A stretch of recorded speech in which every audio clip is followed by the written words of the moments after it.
No newspaper today? Okay. Real magazine. Yeah. I finished the paper.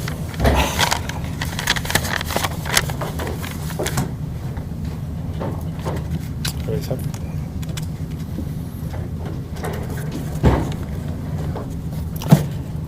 Good morning.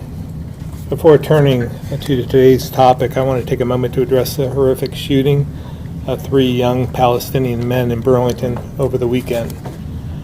First, I want to extend my sincere sympathy to the victims and their families. I know thousands of Vermonters join me in offering our condolences and support during this difficult time. This act of violence is both sad and baffling, and has caused much harm and heartache in our communities. I reached out to the president of the Islamic Society of Vermont over the weekend to offer my and the state's support.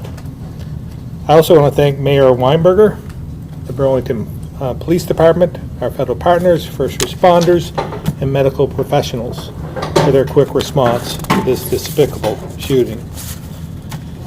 While there is more work to do to seek justice for these young men, we must also work to curtail these violent acts in the future. I urge Vermonters to unite to help the community heal and not let this incident incite more hate or divisiveness.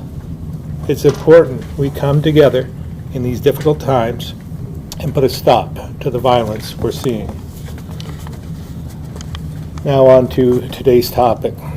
Today we're joined by Treasurer Pichek, Secretary Moore, Ted Brady from the Vermont League of Cities and Towns, and Michael Gahn from the Municipal Bond Bank to talk about a strategy that will save Vermont towns a substantial amount of money as they rebuild following this summer's flooding.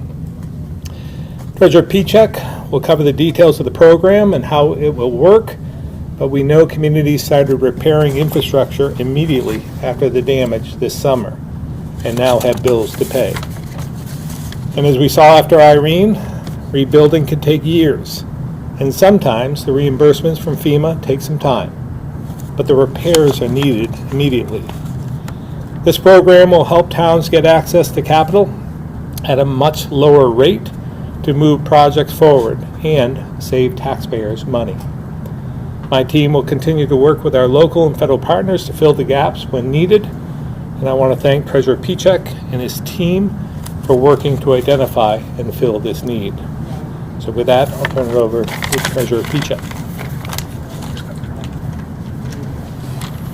Thank you very much, Governor, and good morning, everybody. Thank you first, Governor, for your remarks about the shooting over the weekend in Burlington. Thank you for your leadership and for your administration's leadership as well on that very tragic situation. So the program that we're here to announce today is part of the Treasurer's Office expansion of the 10% in Vermont program. We announced this program earlier in the year, designed to focus on housing, on climate resiliency and infrastructure, and on social equity. Now, we announced the program prior to the flooding of July 2023, and when the flooding occurred, we rethought what are the highest and best uses for this money. We did announce $55.5 million in housing investments a few months ago, and now today we're announcing $15 million of low-interest loans through the Municipal Bond Bank for communities that were impacted by the flooding in July. So after the flooding, a lot of the communities had to go to banks, they had to go to their lenders, they had to get loans. We did work with the governor and his administration and Secretary Flynn to advance payments to towns so that they had more cash on hand and had to have the ability to avoid going to a bank in this high interest rate environment. But many of them had to, and they have bank loans on their books for 8 or 9%. So that's going to cost their taxpayers money. That's going to delay their rebuilding efforts and their recovery efforts as they await this payment from FEMA or other sources. So this program is really designed to be a bridge for communities to get from where they are now to the FEMA reimbursement that will come maybe 6, a year, 18 months from now. It'll also provide the opportunity for some additional planning and recovery as they look ahead to larger infrastructure projects that have to occur, and I know Secretary Moore will talk about that. But being able to work through the bond bank and being able to structure this program in the way that we have, we're able to offer 1% loans for those loans that are less than 5 years, and 1.5% loans for those that are less than 7 years, which is the extent of the program. So we believe within that 5 to 7 year period, most of these communities will have their reimbursements, or they'll have longer term funding in place to solve their infrastructure needs going forward. So again, the expectation is that that will save communities over the life of the program over $3.5 million in taxpayer money. So we're appreciative of that. We're excited to be able to implement this program, save taxpayer money, allow municipalities to continue to recover and rebuild, and really am appreciative of the partnership both with the bond bank and the league and also the administration to be able to bring this forward today and implement it successfully. So with that, I'd like to turn the podium over to Secretary Julie Moore. Good morning. I wanted to take just a couple of minutes to provide a little bit of additional context for the importance of this funding, not only to continue to aid flood-impacted municipalities in meeting their short-term cash flow needs, but also in providing much-needed breathing room that will enable planning not just to build back, but to truly build back better. I'm going to focus specifically on known needs related to Vermont's wastewater facilities, which were particularly hard hit by the summer floods. For context, Vermont has 92 wastewater facilities that together serve about half of all Vermonters. More than 1/3 of these facilities, 33 in total, saw some amount of damage during the floods. And 3 facilities in particular, in Johnson, Hardwick, and Ludlow, experienced what could rightly be considered catastrophic damage that will require either extensive rebuilding or possible relocation. And in the interim, there are costs to the temporary solutions that are needed to keep these facilities operational and providing their important public health and environmental outcomes. Things like generators, especially going into winter. And the towns don't necessarily have the capital on hand right now to rent or buy this equipment.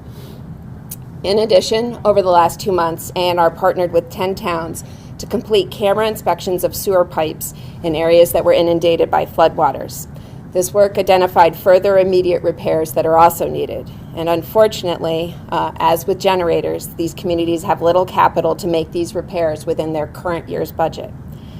In total, statewide, we estimate that there's more than $75 million worth of damage incurred to wastewater facilities when you consider both treatment plants and the supporting sewer pipe networks. And while, as the Governor and Treasurer Pichak indicated, much of the cost of these projects will ultimately be covered by insurance and FEMA reimbursement, there is an upfront cost to this work, which can be significant. It includes things like planning, engineering design, and procuring needed supplies. Given all this, it is clear the important role the funding being announced today will play in supporting municipalities in their ongoing recovering effort. Further, this funding helps ensure communities are able to make decisions around recovery and reinvestment in core and infrastructure based on what will serve them best in the long term, as opposed to being limited to by what they can afford in the short term. And with that, I will turn it over to Ted Brady from the League of Cities and Towns. Thanks so much, Julie. So the Vermont League of Cities and Towns represents all 247 cities and towns in Vermont. We also serve as their insurer. So we've been in the trenches with the state, with FEMA, and trying to help towns put themselves back together and make sure they have funding to do that. Within days after the July flooding, the treasurer, Michael from the bond bank, the governor's office, and believe it or not, the Vermont Bankers Association came together and said, we have a problem. The lending environment after this flood is a lot different than the lending environment after Irene. It's going to cost towns millions of dollars in interest alone to recover. And the bankers, the treasurer, the bond bank, the administration came together and said, how do we stop that? How do we fix that? And they came up with a pretty selfless idea. Bankers were willing to do some work to get money out the door immediately. The treasurer's office and the bond bank were willing to come up with some ideas to find some low-cost loans. The administration's been working with towns to try to make sure they can put themselves back together and have payments accelerated. A lot of things have happened. Put simply, this program is going to allow towns to pay for government services and pay for things like the salaries of plow workers and water workers and cops instead of paying interest to the tune of several $1 million. It's going to impact the most impacted towns in Vermont, which is here at the League. In addition to that, we're going to subsidize the interest for about 35 communities, up to 35 communities that were the worst impacted by the flooding, and that have uninsured losses that they need to finance while they wait for FEMA payments. And the League anticipates that to be about $1 million. Towns are trying to put themselves back together. This is budget season, so it's the perfect time. Believe it or not, this is when they have to put that budget together that you vote on a town meeting. And this is the perfect time to say, oh, maybe we have an alternative to a high-interest loan product, or really a market rate loan product right now, and we can look to the bond bank and look to the treasurer's office. So this is a welcome piece of relief during budget season, and I think municipalities are going to be able to rebuild faster and stronger thanks to this, hopefully without cutting budgets, laying people off, or raising taxes. Thanks so much. I think I'm supposed to turn it over to the bond bank, to Michael. Michael Gahn from the bond bank. Hi, Michael Gahn, Executive Director of the Vermont Bond Bank. Thank you, Treasurer Pichek and Governor Scott, for allowing us to create the Municipal Climate Recovery Fund, through which we will pass along the rate of the 10% in Vermont program without alteration for Vermont's cities, towns, and villages to recover from this summer's flooding. At a time when the state is facing many overlapping and often tragic challenges, the 10% in Vermont program is a great example of leveraging existing resources to make a meaningful impact. The purpose of the MCRF is to provide budgetary relief while awaiting FEMA reimbursements by lowering interest rate and extending the term of the loans taken out for those purposes. Our Vermont banking community has done a great job in stepping in to fill the need, but there's no escaping the fact that rates are currently at 20-year highs, and this program will provide timely savings while also allowing banks to redeploy that capital. As Mike mentioned, the program will save taxpayers an estimated $3.5 million over the life of the program, and as Ted just described, the subsidy provided by PASIF will allow up to another $1 million, bringing the total to $4.5 million through this program. The MCRF will provide loans for 7 years at a blended interest rate of 1.3%. The first 2 years of the loan will be interest only, as we believe this is when the majority of the FEMA reimbursements will occur. However, we structured the program with a longer term to ensure that communities have breathing room for unexpected delays or the complexities of building back smarter. This program really grew out of our experiences after Irene, when as recently as 2020 we observed communities that were still working to resolve related costs. It became apparent that in responding to climate disasters, a structured financing with a medium term and a low interest rate was ideal for sustainable and flexible recovery. The program is also an extension of our work to help municipalities with resources after the summer's flooding. We have provided legal guidance on how to borrow on a tax-exempt basis post-disaster, as well as refinancing and restructuring existing loans to provide immediate debt service savings for flood-impacted communities. We talked to dozens of communities to evaluate the need for this program over the course of the last several months. On that note, I want to thank my staff at the bond bank and our loan officer Ken Linge for doing the hard work of understanding conditions on the ground as they exist. We will review details of the program with potential borrowers and the public through a webinar on Tuesday, December 12th at noon. Registration details as well as more information about the program are available on our website at vtbondbank.org/MCRF. However, with this moment in the press here, we want to ask that all towns that may be interested in this program reach out to us as soon as possible so that we don't leave anyone behind and allow everyone to benefit from this great program. Thank you very much. Thank you, Michael. We'll now open it up to questions. If it really takes a year and a half for FEMA to send money, why is that? Well, I don't know if it's all the money. You know, it comes when projects are moved forward. There has to be design and so forth, and then the dollars associated with that. So sometimes it takes a while for the projects to be completed and the money to come as well. So I think we mentioned this before in the last month or so, but it wasn't until this past year that we finished the last project for Irene. So some of that money, flows with the project as they come forward. So You don't get paid until the project's done? You have to That- put up all the front money? yeah, not every time, and that's why there's no consistent flow of money. And this gives us some consistency, something that the towns can get behind and have some security to know they can complete the project and they can move forward. They can get the design working and the engineering and permitting and so forth. So, we use Johnson for an example. And it wasn't long, I was there right after the damage to their sewer system.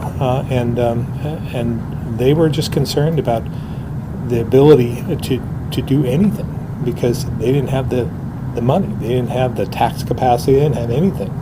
And they weren't sure if FEMA was going to supply that need. So getting them up and going in the meantime, and then developing plans to move forward to mitigate future damage is going to be part of this whole package. But having the money to design and permit is essential. Does But anybody up here? anything else that I missed on that? Does anybody up here know how much flood recovery related debt municipalities have incurred to date? We don't have a great understanding of that. Oh, sorry. We don't have a great understanding of that, but in our conversations with communities, things are changing rapidly, and only I think the most recently have they completed their final FEMA discussions, but it was estimated to be, up to 35 million. But we aren't talking to every single person and every single loan, but clearly there's a need. So, sounds like there has been more debt incurred than is going to be available to refinance that debt. How are you going to decide who gets what? Yeah, great question. So that number that I cited was, as we were developing the program, was a bit of an estimate because folks were trying to figure out what the actual costs are.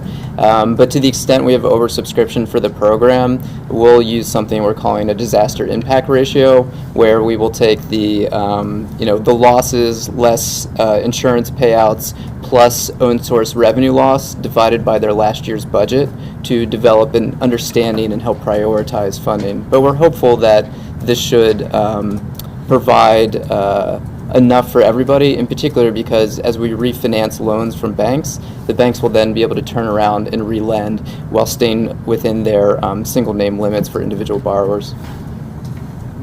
So municipalities have lots of debt, and they refinance existing debt that's not flood related, or is it restricted? This particular program is just for flood related short-term interim loans. And then when homeowners hear interest-only loans, they sometimes little red flags go up, like maybe that's not a great thing, or they're not going to be paying on their principal, but I presume it's interest only to make it easier for the municipality to repay in the first couple of years? That's right.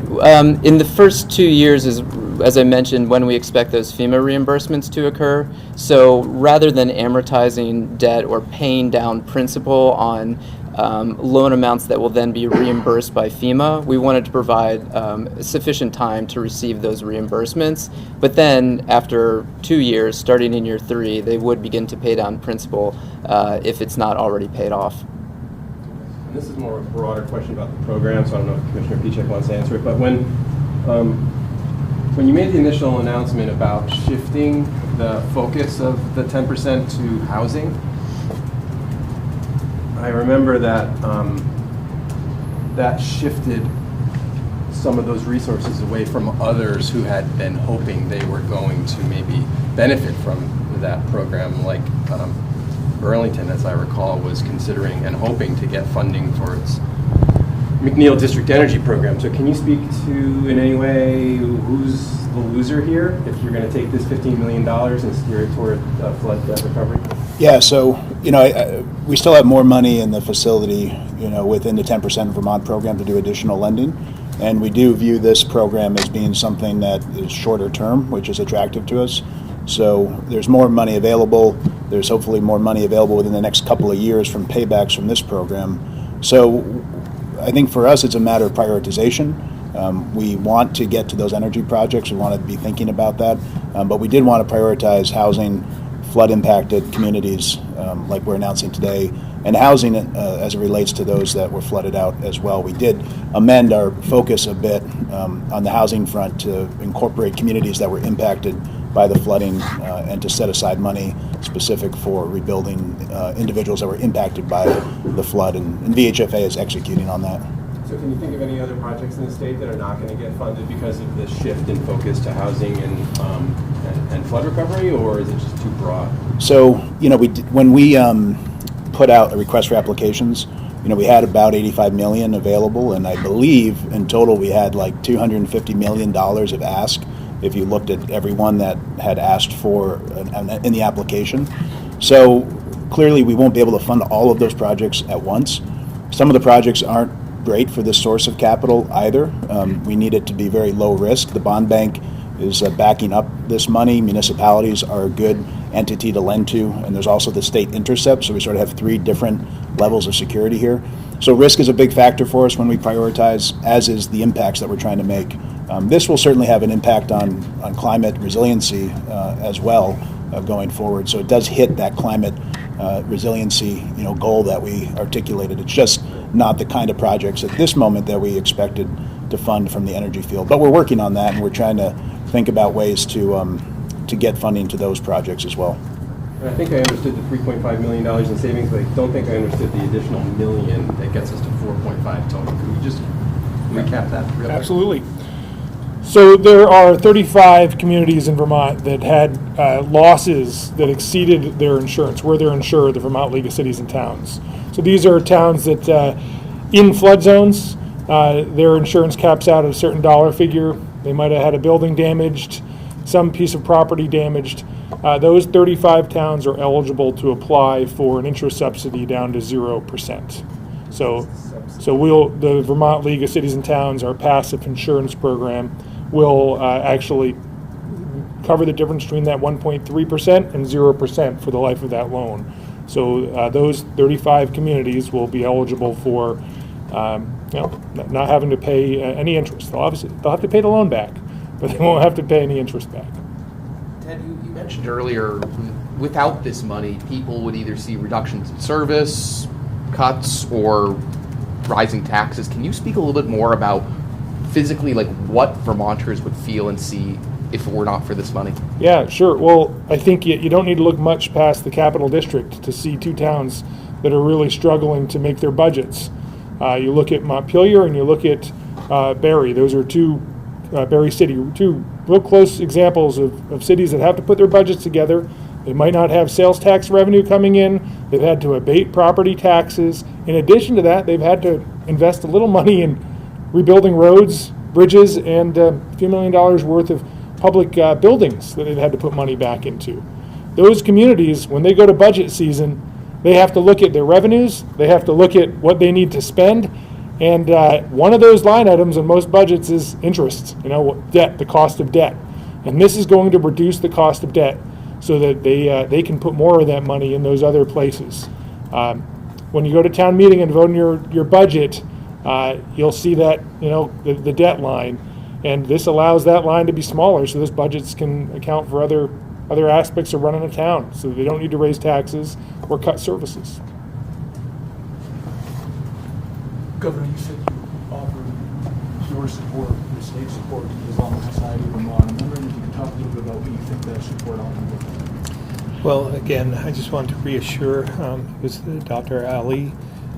He's the president of the Islamic Society, and I just wanted to be sure that he knew he had our support in any way needed, and that he was able to reassure the followers of the Islamic faith that we stood behind them as well. And we had a great conversation.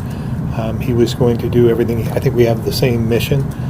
We don't want to incite violence. We want to tamp that down, and him making some of the statements he's made, as well as other faiths, I think has gone a long ways in doing that.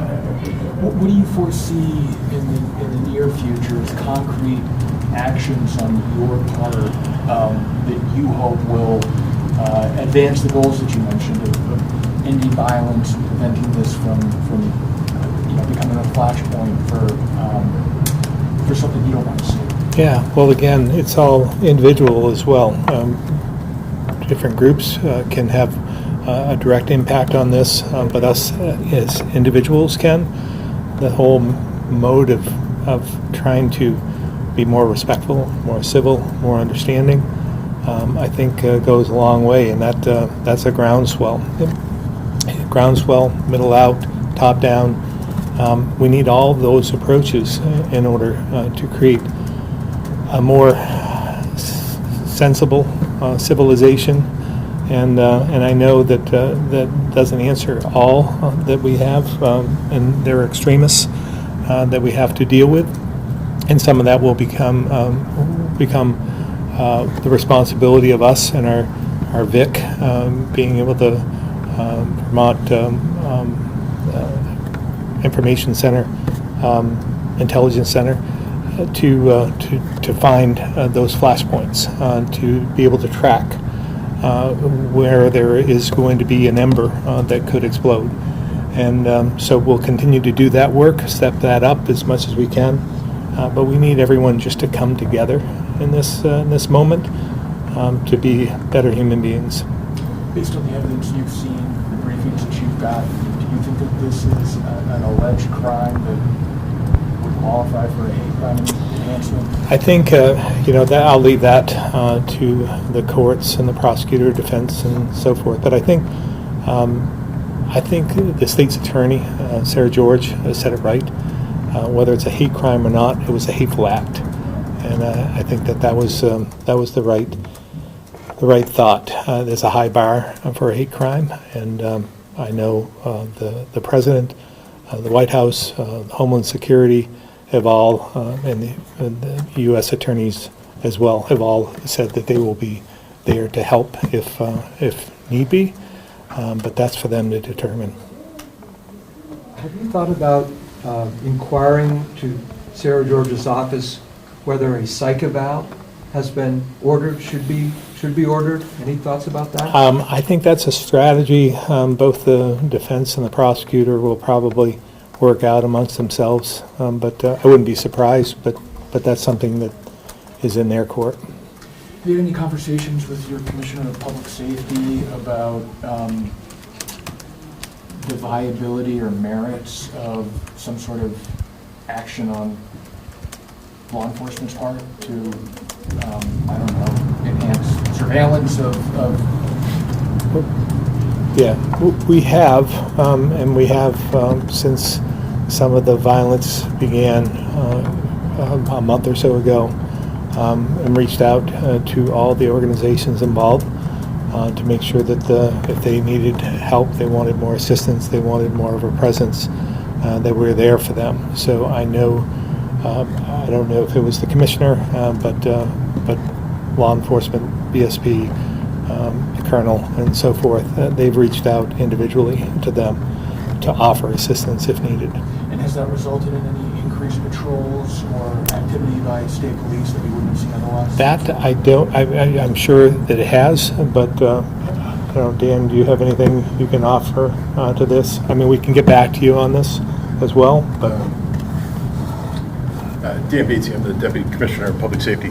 I'll echo what the Governor said. We've given assistance to the investigation. Our crime scene team was there. The Vermont State Police crime scene investigation team was there. Our warden service offered resources to the investigation as well. Our intelligence center has stepped up is the wrong word, but increased sensitivity, looking for trends. We have not found any meaningful warning signs that would indicate anything more, and just offered the assistance to local law enforcement of anything that we can do. We do regularly assist Burlington on patrols. We've not had any requests that I know of. I would want to double check that before I said for sure. We've not had any requests that I know of to increase patrols in that area, but we can certainly find out and get back to you. The Governor, specifically with some of the protests surrounding just the conflict in general, and then after this shooting happened, are you concerned about the possibility of violence breaking out about these protests? And is the state planning to preemptively, monitor them more so after this happens? Yeah, well, I would say that we're on a heightened level of response at this point in time. So when we see those events, obviously we pay attention. So our law enforcement community is working together across municipalities and state level and federal level to coordinate any efforts we see. How do you balance that kind of law enforcement prevention and protection with upholding people's First Amendment rights to? Yeah, I mean, First Amendment comes first, right? So we just want to make sure that they're doing so safely and that we're not impacting any, especially those who are innocent bystanders. So we want to make sure that we're doing all we can to protect the general public. Incarcerated individual in Kentucky died on Sunday. I wonder if Commissioner Dellon or Secretary Samuelson. Maybe, I don't know if either one of them are on. Secretary Samuelson. Secretary Samuelson, did you hear the question about the death of the inmate in Kentucky? I heard a statement, but I didn't hear the specific question. Hoping you can just tell us everything you know about what happened at this stage, Secretary. So I think I would direct the folks back to the press release, but essentially we had an incarcerated individual who was 72 years old, incarcerated out of state in Kentucky. He was having a medical situation. The staff there responded and he was transported to the hospital. But unfortunately, even with life-saving mechanisms, he was pronounced dead shortly thereafter. He was serving a 30-year life sentence for kidnapping and murder and second-degree and sexual assault, and had been in Kentucky for some time, as his preference was to be out of state. Any indication on cause of death at this point? They have initiated an investigation into the cause of death, but at this point there is nothing that arises that looks suspicious in any way. And what role will your agency play in reviewing the circumstances that led to this death? The Department of Corrections is working closely with officials in Kentucky and through the Interstate Compact, and it is reviewing the policies, procedures, and the circumstances of this death, Mr. Schaefer's death. Thank you. I thought all the inmates were in Mississippi. Yes, sorry, Mississippi. I think we dated ourselves. That was Kentucky was 10 years? before, yeah. Okay. Governor, the defense for a Burlington teen who's being charged as an adult for alleged second-degree murder, the defense is trying to move that into family court. Meanwhile, the victim's family, they're starting a petition and they're ramping up calls for the state to continue to build a facility that would house young offenders charged with Big 12 crimes. Where do we stand with that conversation? Yeah, we share in determining a location for a stepped-up facility of some sort in the future, but that's not something that's going to happen overnight. So we will continue to move forward. We have a number of ideas in place, but we need a site to do that. It's a long-term project. What's being done in the short term? We have a facility that we're revamping in Middlesex at this point in time. There's also the sheriff in Windham County has room for short-term capacity, and then we have out-of-state resources. Commissioner Winters said that it might be online, the Middlesex facility, by December or January. Are we still on track for that? I believe so, yes. And you have separate ones for trouble versus dangerous? Yeah, that there is a difference. And some of the more dangerous would not go to a facility like Middlesex. Where would they go? Still with the Out of adult state. population? Depends on the situation. Could we go back to the inmate death for a second? Does this and some other recent-ish inmate deaths make the state rethink perhaps its medical release programs for inmates, folks who may no longer be a danger to society, say from 72? Well, again, I don't know. I mean, if you talk to the victims of that crime, aggravated assault and murder, they might say that that doesn't end. So from my perspective, what we're seeing a lot of is our aging demographics. I mean, we're seeing it as a society here in Vermont. We're aging out. That we've shifted. We have an 80% increase of those over 65 in the last 20 years. So that tells a lot about what's happening in Vermont, but also our inmates, our correctional facilities are seeing the same thing. We're getting older. So we're going to see more natural deaths in those facilities as well. And but as far as releasing them, I'm not sure that's the right approach in every situation, just because of age. I guess it's a philosophical debate then in terms of what is the purpose of incarcerating people. Is it to remove them from society if they're a danger, or is it making them pay for? I'd say yes to both.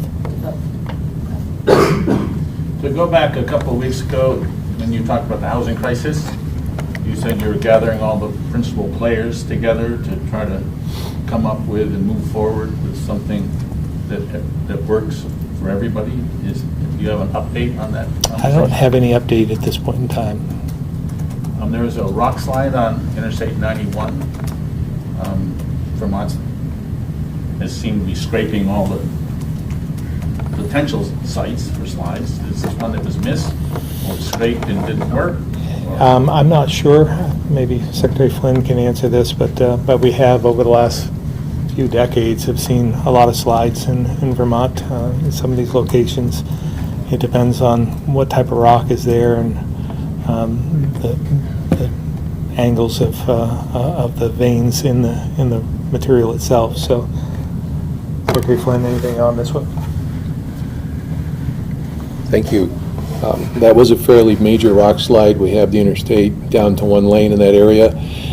It's not a matter of missing something. What we do is we take a look where there have been problems, and we take a look at places where we predict there will be problems. But when you look at the miles of interstate and the miles of ledge we have in this state, it's impractical or impossible to get all of it at one time. I think a lot of what you're seeing is not only aging infrastructure in the ground, but when you look at, in some cases, 60 years of rain, freeze, thaw, that's one of the major contributors potentially to why you're seeing some of these slides, just the way the formations are. Okay, thank you. We've got a few folks online, and then we'll come back to the room. We'll start with Tim McQuiston, Vermont Business Magazine. Hi, Governor. I was wondering if Michael Pichek can talk about what the cash on hand balance for the state is right now, and why not make more money available through this program, if there is money available. Yeah, thanks, Tim, for the question. So, as of this morning, our state's cash on hand balance was about $2,089 million. So just about that $2 billion mark of unrestricted cash balance. It's sort of hovered at that mark, right around $2 billion for the last 18 months or so. So that's been pretty consistent. In that $2 billion is a significant amount of federal money that needs to be spent down in the next couple of years. We also know there is more state revenue that's making up that $2 billion as time goes on. So we really wanted to take a conservative approach to expanding this program from about $30 million to $100 million. That brings us to about 5% of the state's cash deposit.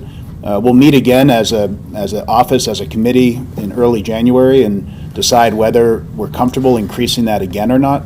But that's really the balance there, Tim, is not knowing if that full $2 billion is going to sort of be around for the next 5-10 years. And we're making these loans generally on longer term timelines. So it's something we're considering, but we thought this was a big first step. we wanted to evaluate and see how it went, and we'll continue to evaluate that cash balance.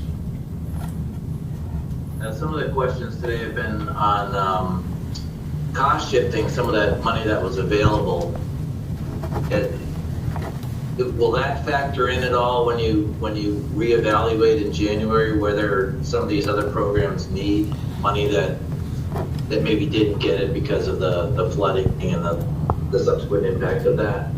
Tim, I'm going to ask Mike to comment as well on where we were before we received all the federal money and where we are today, because I think it's important for Vermonters to know this isn't excess money we just have up in the cupboard. I mean, this is money that's committed. We have to spend it somewhere. We've already done that. It's just going to take some time before we can put it in the ground or in the air or whatever we're doing with it from an infrastructure standpoint. So it's committed money. So we have to determine when it's going to be needed for the purpose that it's sitting there waiting for, and then that's up to the treasurer to decide when that cycle is. So I just don't want everyone to get the wrong impression here. We don't have an excess of $2 billion waiting there for other purposes. We are fairly restricted on that money. We need to put it, we have the match money as well for these infrastructure projects and so forth that's going to be needed. But what we had before we received all this federal money is just a fraction of what we're seeing for balance today. And that wasn't too long ago, but I'm sure the treasurer can. Is there any risk of clawback by the federal? There is always risk of clawback, but once they've committed and once we have it in place, I'm not sure that they can claw that back. But if we don't commit it, then there's a risk of clawback. And just to echo the governor's point, he's exactly right. Like just a few years before the pandemic, our cash balance was 300 million, 200 million, in that ballpark. And this money is money that's either already been appropriated or we've collected it and it's being waited to be appropriated in the upcoming budget cycle. So the other thing to remember, Tim, is that we are earning interest on this money, whether through our banks or through treasuries. And generally, we're getting pretty good interest rate, like 5.5% in our highest bank. So in a previous year where the interest that we earned as a state was less than $1 million, this year it will be tens and tens and tens of millions of dollars. So that's another benefit. I mean, it's not that it's just sitting there, for no productive purpose. That's money that then can be appropriated in the upcoming budget cycle. So we're appropriate and we're strategic where we can sort of use this program, and we think it's a better use of money to incentivize the development of something like housing or buy down interest rates to save taxpayer money. We'll definitely try to find those opportunities. But, as the governor said, this money is accounted for, so we want to be conservative with it. Okay, well, thank you, Mike. Appreciate it. Tom Davis, Compass Vermont. Thanks, Jason. No questions today. Thank you. Chris Tom. Roy, Newport Daily Express.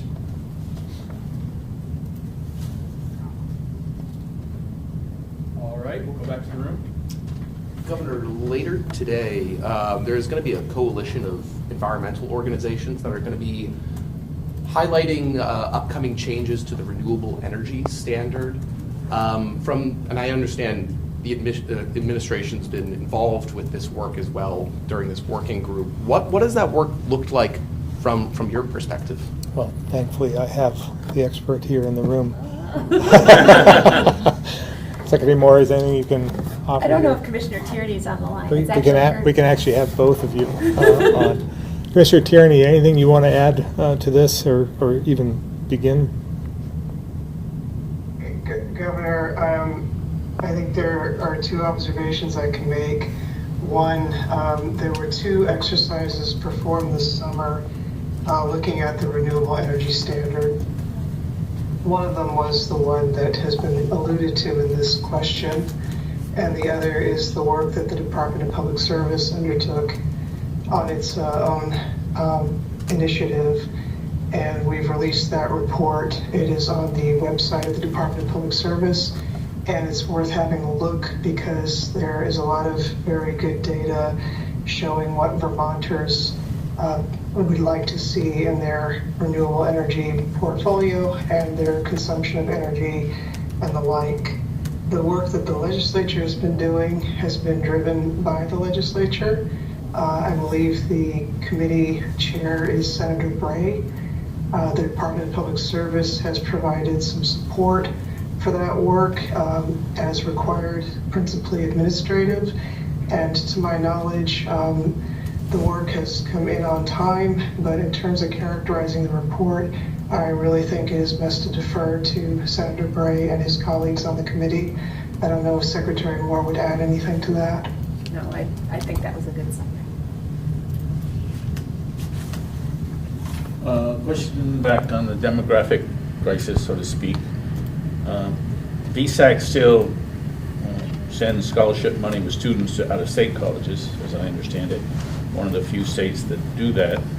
I think we're the second highest cost per pupil to educate people, and then we subsidize sending them out of state. According to the Department of Education, 50% of the graduates of college stay in the area in which they went to school.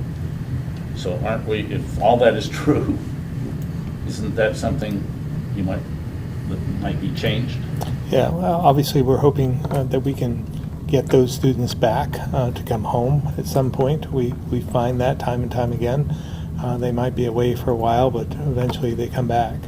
And that's what we're hoping for here. They grew up here in Vermont, they lived here in Vermont, they went to school here in Vermont. We just thought it was appropriate that we help them get the education that they deserve and want. And again, we will be attempting to get them to return. But I understand your point. At the same time, we have a responsibility. Department of Education, 65% of the kids who go to in-state school stay in-state.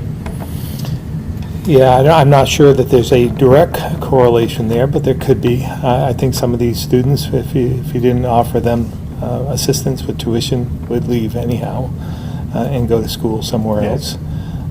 So I'm not sure that necessarily means that we'll have more kids in Vermont.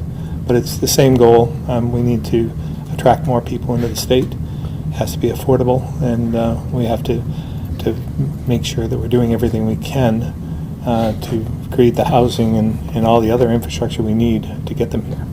Yes, but it is a bit frustrating, all the money we spend on K or pre-K through 12, and then they take that education and help out in other communities. But at the same time, we have a number of colleges and universities that UVM is a prime example where we have a lot of out-of-state students that come and they stay. So others. That's all good. Yes. Okay. Governor, when I was traveling for Thanksgiving, I drove past what I think is more than a dozen housing units, mobile homes, sitting on the side of the highway, still not in a staging area, still not moving any closer, as far as I can tell, to being installed where people who need them can live in them in Montpelier. What's your understanding of the status, and are you frustrated at the pace? Yeah, I mean, it has taken longer than we had hoped, but I know that they've signed the agreement. Dan might be able to talk about this more. But they have signed the agreement. They're going to move forward. FEMA believes that they will start construction within the next 2 weeks, and their time frame is, I think, 6 to 8 weeks at that point. So they're going to build that facility in the winter? Yep.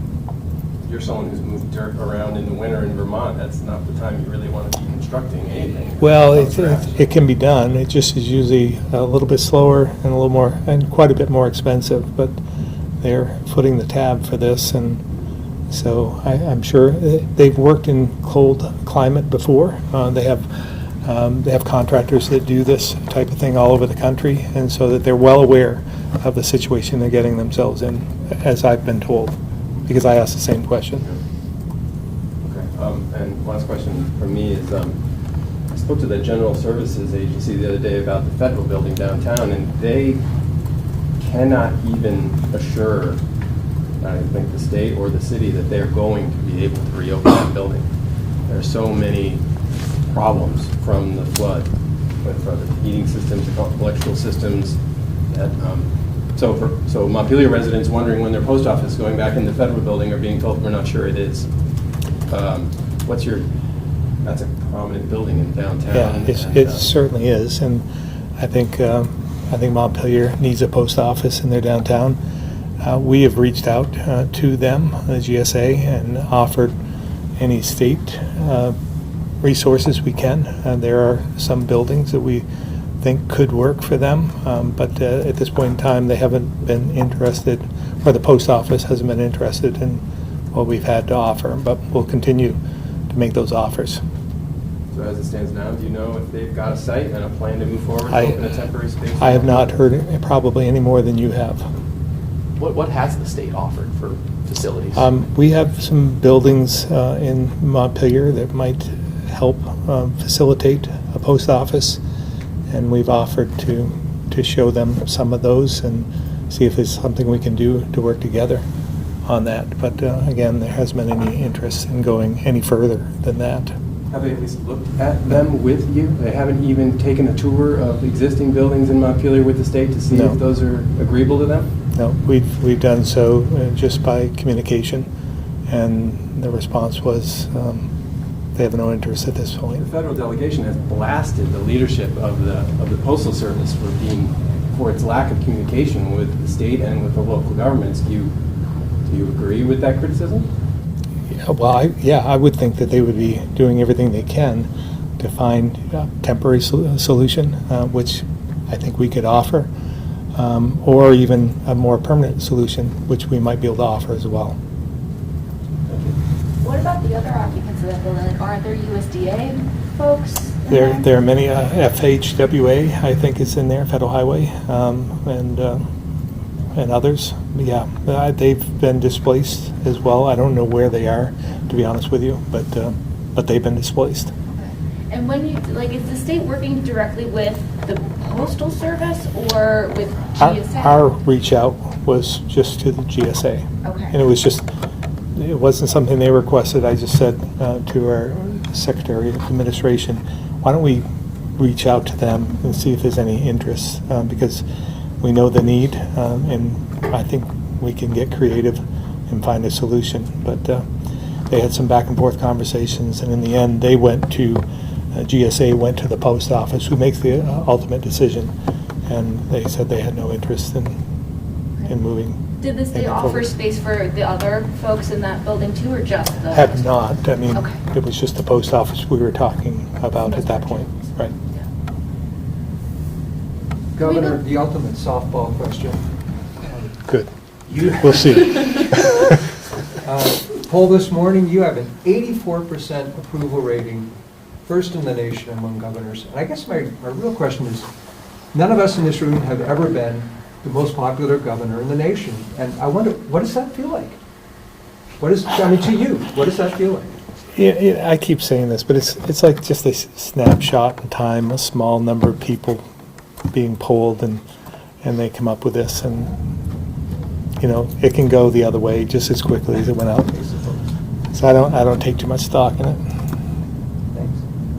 Can we go back to the low interest loan program? I think this is a question for you, Michael, or maybe Treasurer Pichek. One of the Michaels. Yeah, true. More Michaels than women in the room. But can you give us an idea of what the interest rates would be for municipalities if not for this program, like as a point of comparison? Yeah, great question. That came up in our calculation, our estimate of the savings for this program. So, we've been dealing with the floods since the summer, obviously, and if you have followed the markets, they're quite volatile at the moment.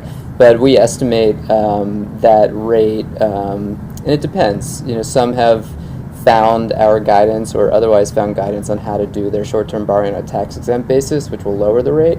But for others, in the interest of speed, they have not necessarily chosen that path. And so the rate varies from probably about 5%, and we've heard even up to a little over 7%.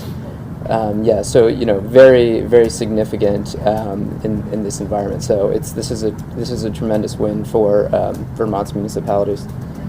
This might be a dumb question, but how is the bond bank able to afford to offer such low interest loans? Like, if that comes at a cost to you guys? So the bond bank, it's tough not to start at our creation. We're the first bond bank in the country about 50 years ago.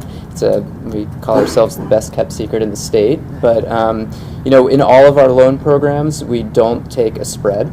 And that differentiates us from some other statewide instrumentalities. And we're able to do that because of some programmatic revenue we have, and from some reserves that we have that help our credit rating, but also we can sort of live off the interest on. So we're small and nimble. We have 3 staff. And so with our pooled loan program, which is our bigger program, it's about $600 million in loans. We pass along the rate that we get when we go to the capital markets directly to our borrowers, basically without adjustment. We'll do the same thing here for the 10% of Vermont program. So the rate that the Treasurer's Office and the state will give the bond bank, we will then pass along to our borrowers because our sort of overhead is covered through other sources.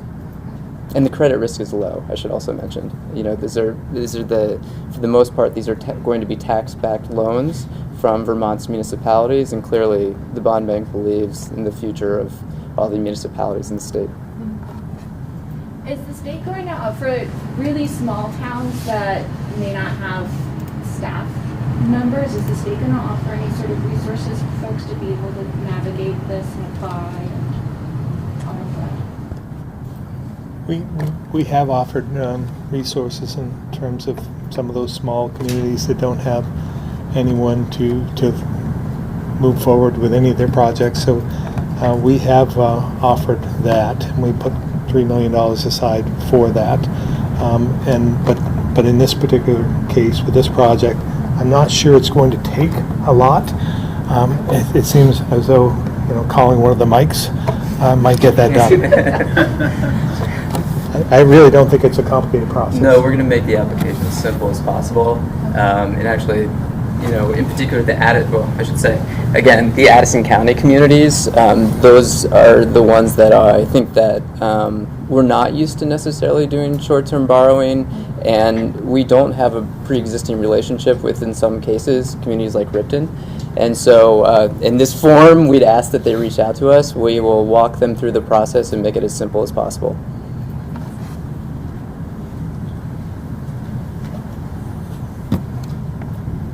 Thank you all very much.